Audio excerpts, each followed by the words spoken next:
अस्सलाम वालेकुम व्यूअर्स, कैसे हैं आप सब। उम्मीद है कि सब ठीक ठाक होंगे और खुश होंगे। आज आपके साथ एक बहुत ही मज़ेदार सी रेसिपी जो कि सबको ही तकरीबन बनानी आती है, फिर भी मैं आपके साथ शेयर कर रही हूँ। हो सकता है कि मेरा स्टाइल थोड़ा सा चेंज हो और आप लोगों को भी पसंद आए। तो आज की ये जो रेसिपी है सूजी का हलवा, जो कि बहुत ही ज़्यादा हेल्दी होता है। सूजी वैसे ही बहुत फ़ायदेमंद होती है और सर्दियों में सूजी का हलवा खाया जाए तो वो भी बहुत लाजवाब। अपने बच्चों को खिलाएं, बहुत ही मज़ेदार सी रेसिपी है। तो जनाब रेसिपी स्टार्ट करते हैं। सबसे पहले 1 से 1.5 कप के करीब चीनी ले ली, सूजी 1 कप ले ली। इसके अलावा घी ले लें 2 से 3 टेबल स्पून, देसी घी हो तो वो भी यूज़ कर सकते हैं। दूध है तकरीबन हाफ कप। इसके अलावा 4 से 5 अदद लौंग है और छोटी इलायची, आप उसको मैंने कूट के उसके सारे बीज निकाल लिए और जो ऊपर के छिलके थे वो मैंने फेंक दिए। साथ में ये जर्दे का रंग है और मेरे पास केवड़ा एसेंस है। इसके अलावा यहाँ पे बादाम और पिस्ते हैं, जितने आपको रिक्वायर्ड हो वो।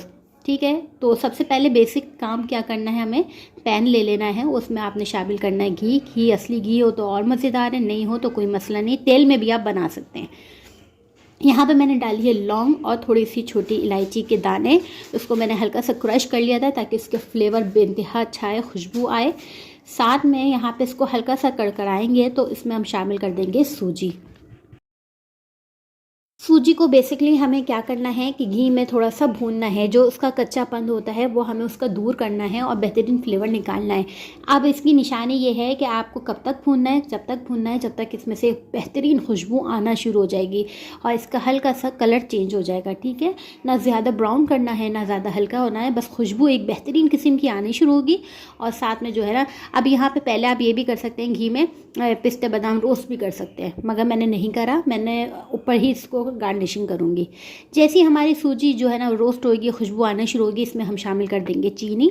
चीनी कम ज़्यादा कर सकते हैं, अगर कम चीनी पसंद है तो आप कम कर लें, ज़्यादा पसंद है तो इतनी सही है। तो चीनी की मिकदार यहाँ पे मैंने बिल्कुल एक्यूरेट बता दिया आपको। यहाँ पे इसके अलावा अब हम इसमें तकरीबन मैंने 2 कप मैंने इसमें पानी शामिल कर दिए। ठंडा पानी नहीं, नॉर्मल मैंने पानी से इस्तेमाल किया है और थोड़ा सा मीडियम फ्लेम मैंने इसको कर दिया। इसको पकाना शुरू करेंगे और चलाना शुरू करें। खींचे, इसमें क्या होगा कि चीनी आपकी हल होगी और साथ ही साथ क्या होगा कि सूजी भी पकना शुरू हो जाएगी। अब यहाँ देखें इसका टेक्स्चर कितना खूबसूरत आ रहा है, आपको देख के ही मज़ा आ रहा होगा।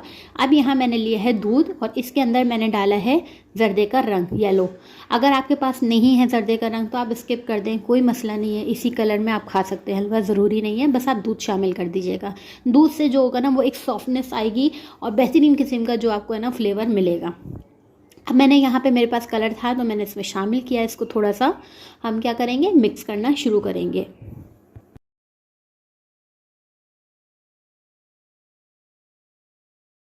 बस यहाँ पे एक बात का ध्यान रखें कि कोई भी चीज़ पकाते वक्त आपने तेज़ आंच का इस्तेमाल नहीं करना, मीडियम फ्लेम पे रखें ताकि आपका जो है ना वो ना ओवर कुक हो और ना सूजी एकदम जल्दी पके। अब यहाँ पे मैंने मीडियम फ्लेम बिल्कुल किया हुआ है और हल्की आंच पे इसको पकाई जा रही हूँ, चलाई जा रही हूँ और ये तकरीबन 10 मिनट के अंदर हलवा 10 से 15 मिनट में हलवा तैयार हो जाता है। ये देखें कितना खूबसूरत कलर, कितना खूबसूरत टेक्स्चर आया है, आप सिर्फ देखिए। और इसके बाद अब यहाँ लास्ट में जो है ना मैं शामिल कर रही हूँ केवड़ा एसेंस। केवड़ा एसेंस से क्या होता है कि जो ना आपके सूजी में जो एक बहुत ही ज़्यादा खूबसूरत जो है ना खुशबू आने लगेगी और जिससे आपके महल्ले वाले भी कहेंगे क्या बन रहा है आखिर। बहरहाल यहाँ पे हमारा जो है ना वो सूजी का हलवा तैयार है। यहाँ पे बिल्कुल मैंने चूल्हा बंद कर दिया है और देखें बिल्कुल सॉफ्ट सूजी, दानेदार मज़ेदार सा जो है ना वो हमारा हलवा तैयार है। अब लास्ट में यहाँ पे आप चाहें तो इसमें ना पिस्ते और बादाम जो मैंने क्रश करके रखे थे, स्लाइस में कटे हुए थे, वो आप इसमें शामिल कर दें क्योंकि बड़े मज़ेदार से लगते हैं जब वो अंदर अंदर आते हैं। बच्चे भी बड़े शौक से खा लेते हैं इसी बहाने। बस यहाँ पे इसको जो है ना वो हम सर्व करेंगे, किसी भी सर्विंग बाउल में आप इसको सर्व करें। और इसके ऊपर मैं गार्निशिंग जो है वो चांदी के वर्क से कर रही हूँ, आप चाहें तो करें, चाहे तो स्किप कर दें, रखा हुआ है तो कर लें, अच्छा लगेगा, खूबसूरत लगेगा। और साथ में जो है ना पिस्ते बादाम से मैं गार्निशिंग कर लूँगी। बहुत ही मज़ेदार सा एक हलवा मिनटों में तैयार हो जाएगा। आप इसको बनाएं, एंजॉय करें और बहुत अच्छी तरीके से आप इसको सर्व करें, क्योंकि दो चीज़ जितनी अच्छे से सर्व की जाती है वो उसको खाने में एक अलग ही मज़ा आ रहा होता है। इंशाल्लाह नई वीडियो के साथ आऊँगी। अपना बहुत सा ख्याल रखिएगा, दुआ में याद रखिएगा। खुदा हाफिज़।